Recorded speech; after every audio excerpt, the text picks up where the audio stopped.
as we are going through yet another reset of this season 2, it's gonna be week 10, I believe, of this tier, we have to now highlight what's gonna happen within these next couple of weeks in terms of power increase, in terms of character power increase that will go our way one way or another. We have multiple angles from which our characters will become stronger, some of which you might have already forgotten or you might not even know about is coming. But let's start with what most players probably at this point already know about, which is what is going to happen with the Turbo Boost event, which is gonna go live next reset. No, not in a few hours. If you are in EU, I'm talking about next week, May 13th, May 14th. Turbo Boost will go in effect, which is the event, of course, that will give you, for starters, the 6 item level increase on all of your gear. We already went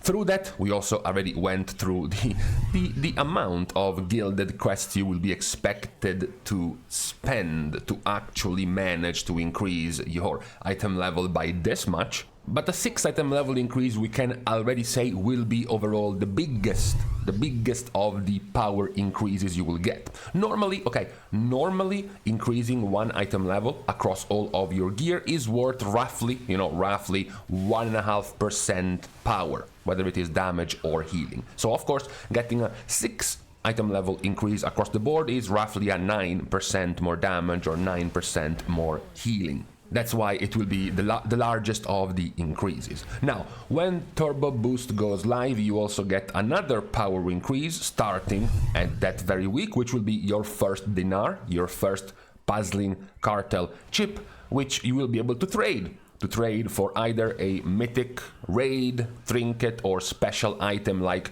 Adjuster Diamond or a Best in Slots weapon. And then after Blizzard's addition, also you will be able to trade it in for a mythic plus trinket. Yes, disregarding the complaints that certain heroic only or mythic plus only players won't get access to the mythic raid trinkets. For many players this will be a 1% increase, 1.5% increase per trinket they can get their hands on. So yeah, comparatively it is a much smaller upgrade compared to having all of your gear increase by 6 item level, but still something that will go live next week. Yes, for now, just as a reminder, there has been no mention towards this one being account-wide or being shared across your warband, so no, your scuffed alt won't be able to benefit from your main having killed one-armed bandit, so your alt also can buy a mythic House of Cards. You will have to defeat one-armed bandit in mythic on every one of your characters if you want to unlock the rewards of one-armed bandit.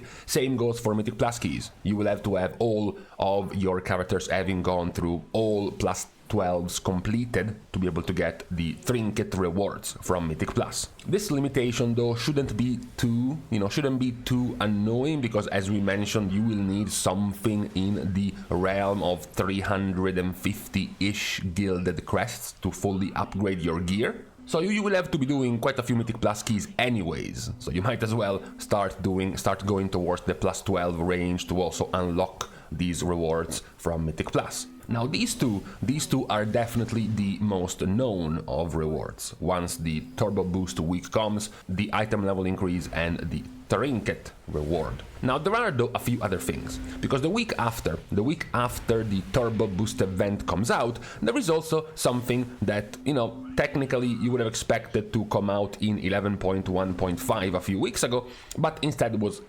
scattered throughout the patch, and next week it will be the time of the horrific visions. Why are horrific visions relevant? Well, horrific visions are going to be the minigame, I guess we can call it, that will reward you with an enchant to put on your helmet. Initially, Blizzard thought to put this new special enchant on your weapon, which made no sense, because then players were like, I have to give up my already powerful weapon enchant just to get this enchant. So Blizzard instead moved it to somewhere else, to your helmet. But then also the enchant was way too weak, so Blizzard started to buff it more and more. Recently, just today, we had another round of buffs to these enchants. They are, reminiscent of the corruptions back in BFA. Now, no matter how you felt about those corruptions back in the day, many players would have still enjoyed, the good old memory of having a proc of Infinite Stars or a proc of Twilight Devastation doing 50% of your whole damage. Well, that's obviously not going to be the case in this expansion, because these enchants, even after a series of buffs, are still clocking out to be, a 2-ish% damage or healing increase, and no more. So yeah, you won't get that dopamine rush because you see the Twilight Devastation beam coming out of you and doing some AoE damage, because it won't really be doing that much. And also, on a side note, right now it's not even one of the better corruptions to take anyways. Unfortunately, the strongest one at the moment seems to be the even more boring Void Ritual, which is literally just another secondary stat boost for your character. But still, this can overall amount to another 2-ish% damage or healing increase that you will get a week from now. Don't forget that to close our 2-week range of power increases, after the horrific visions go live, we will get to reach Renown Track 13 with the Raid faction, and that's gonna be the 12% damage and healing buff in the Raid.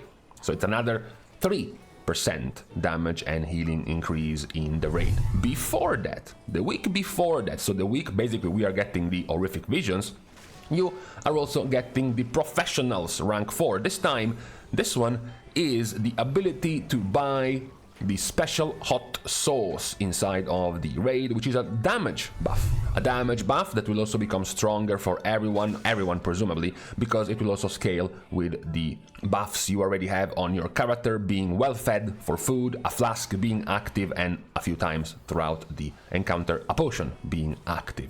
This also should be in the realm of another 2-ish% damage buff. This time there is no healing equivalent. This is just for more damage. And yes, of course, this kind of buff will only work in the Raid. You won't be able to go in there, eat some hot sauce, and then go in a Mythic Plus key, for example. This will only remain a valid buff for your Raid. With all of these things combined, you would have roughly a 9% damage increase from increasing your item level by 6, roughly a 1, perhaps if your trinkets were really bad, a 2% damage increase from getting your first mythic trinket from the Puzzling Cartel Chips Dinar vendor. So we are at 10%. You get 13% because of the 3% damage buff in the Raid, up to 15% because of the hot sauce buff, and then up to 17% or so because of the corruption enchants you will put on your helmet. So in the span of a couple of weeks, you can increase your damage by about 17% in the Raid and about 12% in Mythic Plus, which is obviously a significant jump in power. Obviously, to also then double down on this, Blizzard wasn't okay with just buffing you by this much. They went further in this weekly reset. This one is live already. If you come in now in NA, tomorrow in EU, this will have gone live. You have the massive 5% HP nerf to sticks and 10% nerf to the Scrap Masters on the sticks encounter. Sprocket also gets an actual nerf. Polarized Catastroblast damage reduced by 60%. This is messing up your mines. This is now going to make failing to spread the popping of the mines so that you still pop one when you still have the debuff, not one-shot you, not be a complete raid wipe, because now this will hit between 6 and 7 million damage. Players nowadays have 9 to 10 million HP, so if you were somewhat healthy, actually this now doesn't become a full-on raid wipe. And then the larger amount of nerfs have gone to One-Arm Bandit. You have the Real Assistant HP nerfed by 10%, which is very, very large. The Coin and Bomb reward, meaning ad phase, has gotten its HP reduced by 25%, so I'm sorry for the Turbo Boost AoE padders, but you got less HP now to work with. And also attempts at fewer one-shots and fewer random deaths by nerfing the damage of the Traveling Flames by 19% in Mythic. As well as the Sleepyheads getting hit by the coins now will take 47% less damage if you get coined in the face. These going together with your soon-to-be acquired power increase will significantly nerf the difficulty of all of these bosses. Yeah, I still wouldn't bet on sticks being puggable even after these nerfs. I doubt that the main difficulty of the encounter is doing enough damage to sticks, so these nerfs won't really affect the encounter too much for pugs. I believe pretty much still the hardest problem would be to actually have players to know what to do when they are on their balls. Let's just say we're still a long ways away from the easiness of getting the first 4 bosses puggable like we got in Nerobbar Palace. Sticks, even with these nerfs, isn't just quite the level of difficulty of Renown and what it was back in Season 1. However, even besides these nerfs to the raid we have gone through, the quite significant levels of buffs your character is about to receive in these next couple of weeks in the game. Of course, it will require some grinding. To some players happy and enjoying playing multiple characters, it might feel a little bit daunting at first. As mentioned, you will need somewhere in the realm of 20 or so Mythic Plus keys to cap the gilded crests you need to get a full 6 item level upgrade on your gear. So of course, if you were playing, let's just say 3 characters right now, for example, well, you have to look forward to doing some 60 or something Mythic Plus keys starting next week.